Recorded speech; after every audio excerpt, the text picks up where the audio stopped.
Isa ito sa mga paborito kong niluluto ng amo kong babae, okra na maraming kamatis at sibuyas. Kapag kayo makatikim nito, panigurado magugustuhan nyo talaga. Special ito kasi sibuyas pa lang sobra 1 kilo na, o diba ang mahal ng sibuyas sa Pilipinas.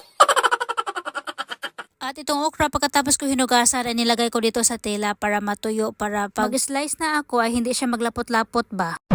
Hi! Ako si Jovi, 11 taon ng kasambahay sa pamilyang Pakistani.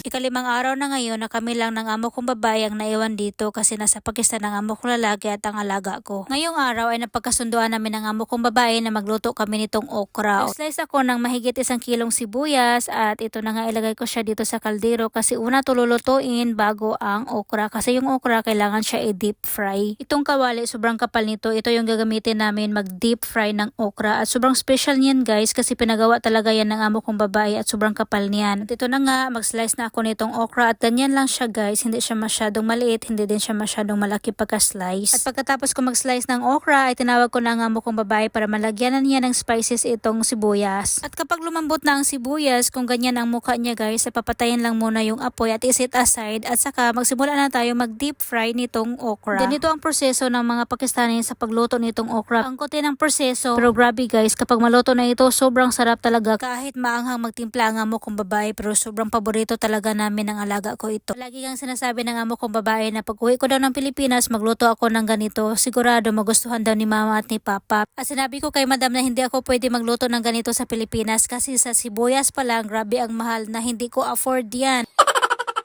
Tumawa lang ang amo kong babae at sabi naman niya, pwede naman daw magluto na konti lang daw yung sibuyas ang ilagay. Dito lang daw marami yung sibuyas nilagay ni madam kasi hindi masyadong mahal yung sibuyas dito. Ito na ang huling salang ng okra at yung kanina na hinango ni madam ay nilagay na niya sa ibabaw ng sibuyas. At hindi pa yan niya i-mix hanggang sa maluto na yung huling salang. At nag-slice na din ako nitong 3 malalaking kamatis.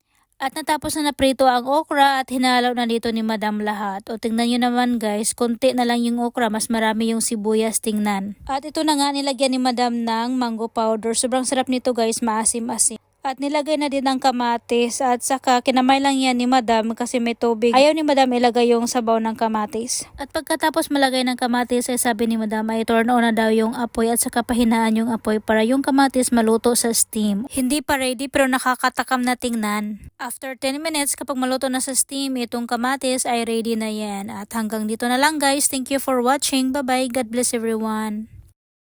5 minutes more and then finish.